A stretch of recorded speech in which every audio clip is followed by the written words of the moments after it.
વડોદરાના કરાલી વિસ્તારમાં TP scheme number 51 હેઠળનો 18 મીટર પહોળો રોડ આખરે ખુલ્લો થતા સ્થાનિકોમાં ખુશીની લહેર જોવા મળી હતી.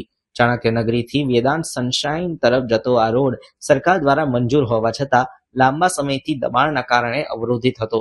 આજે વડોદરા મહાનગરપાલિકાની દબાણ શાખા, ટીપી અધિકારીઓ, પોલીસ, ફાયર બ્રિગેડ અને જીઈબીની હાજરીમાં સંયુક્ત કાર્યવાહી કરી તમામ દબાણો દૂર કરવામાં આવ્યા હતા.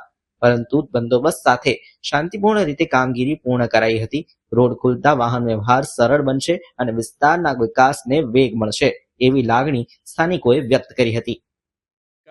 ડ્રાફ્ટ ટીપીનો 18 મીટર રોડ જે ચાણક્ય નગરથી લઈ અને વેદાંત વાટિકા, ગ્લેન્ડ્યોર, સનશાઇન તરફ જતો 18 મીટરનો રોડ છે.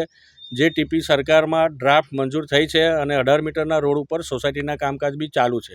ઘણા ટાઈમથી આ રોડ ખુલી ગયો હોવા છતાં પણ એની ઉપર ગેટ, પતરા મારી તથા ઓડિયો બાંધી અને દબાણ કરવામાં આવ્યા હતા. જેને દબાણ આજે કોર્પોરેશન કમિશનર સાહેબ શ્રીના ઓર્ડરથી ટીપી શાખા, દબાણ શાખા, પોલીસ પ્રોટેક્શન અને ફાયરવાળા સાથે આજે આખી ટીમ આવી છે અને એમને સરસ રોડ ખોલવાની કામગીરી શરૂ કરી છે અને તે કામગીરીને અમે ખૂબ બિરદાવીએ છીએ. અને આ કામગીરીથી એની પાછળ આવેલી 8-10 સોસાયટી એટલે બધા થઈને 1000 મકાન એટલે 4000 લોકોનો આવવા જવાનો રસ્તાનું સરળીકરણ થશે, એ લોકોની સુલભતા વધશે અને એમાં ડ્રેનેજ પાણી મળશે.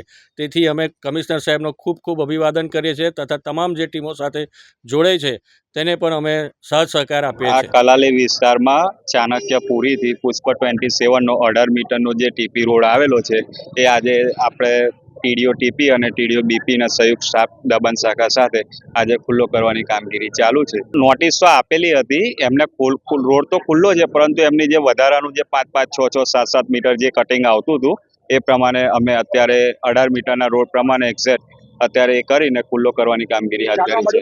હા, આજે ખુશ છે, બધાનો સપોર્ટ મળી રહ્યો છે સારી રીતે.